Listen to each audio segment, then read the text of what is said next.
আজকে দেখাবো পাবদা মাছের তেল ঝালের রেসিপি। মাছ ভাজা ছাড়াও এই মাছ খেতে অনেক মজার, আর যেহেতু কাটাও নেই তাই সব বয়সের মানুষেরই এই মাছ অনেক পছন্দের। তাহলে চলুন শুরু করা যাক। আচ্ছা, আমি একটু অসুস্থ, 101 জ্বর, তাই ভয়েসটা একটু কম শোনা যেতে পারে, তার জন্য সরি।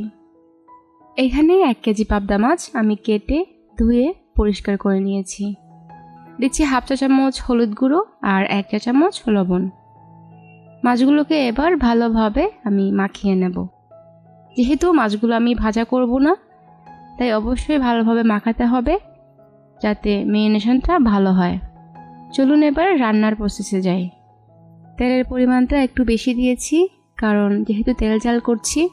আপনারা চাইলে অবশ্যই কম দিতে পারেন। এবার মাঝারি সাইজের 3টে পেঁয়াজ আমি কুচি করে কেটে নিয়েছি। 2-3 মিনিটের মতো আমি ভেজে নেব। তারপর আমি 2টো বড় সাইজের টমেটো ছোট সাইজ করে কেটে নিয়েছি, আর এগুলোকেও আমি পেঁয়াজের সাথে 3-4 মিনিট আরও ভেজে নেব।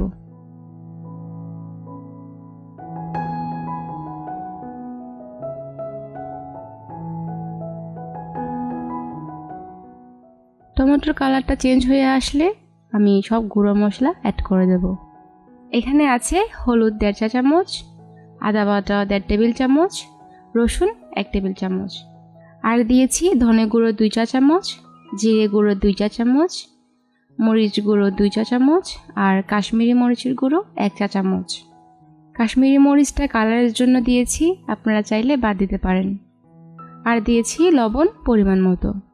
সব কিছু এখন আমি ভালোভাবে কষিয়ে নেব। কষাতে আমার প্রায় 6 থেকে 7 মিনিট সময় লেগেছে। মাঝে যদি আপনাদের একটু জল লাগে তাহলে অবশ্যই অ্যাড করবেন, আর ভালোভাবে কষিয়ে নেবেন।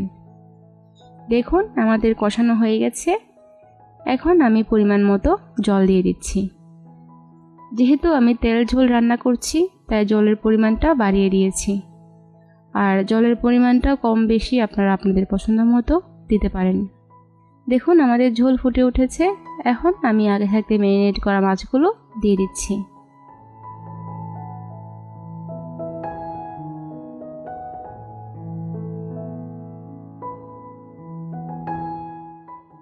মাছ দেওয়ার পর চুলার জালটা অবশ্যই মিডিয়ামে রাখবেন, তাহলে দেখবেন মাছ আর হাঁড়িতে লাগবে না, আর সুন্দর সুসেদ্ধ হয়েছে। মাছগুলো দিয়ে 10 থেকে 12 মিনিট আমি ঢাকা দিয়ে রান্না করব। মাঝে অবশ্যই একবার নেড়ে দেবেন, তা না হলে আবার তলায় লেগে যেতে পারে।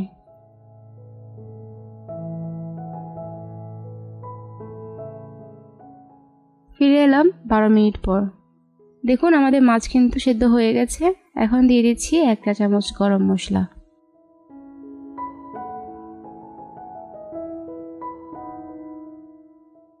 দেখুন গরম মশলাগুলো দিয়ে আমি আবার হাতল দিয়ে একটু মিক্স করে দিচ্ছি, যাতে ফ্লেভারটা সবখানে ভালোভাবে যায়।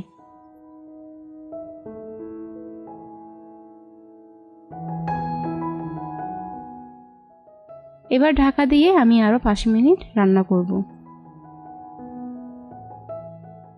দেখুন আমাদের সব তেল উপরে উঠে গেছে, আর একটু বেশি লাল লাগছে কারণ আমি এখানে কাশ্মীরি মরিচটা ইউজ করেছিলাম।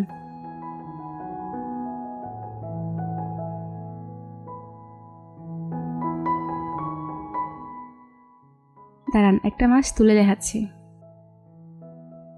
এই চামচটা দিয়ে হবে না, দাঁড়ান আমি আরেকটা চামচ আনছি।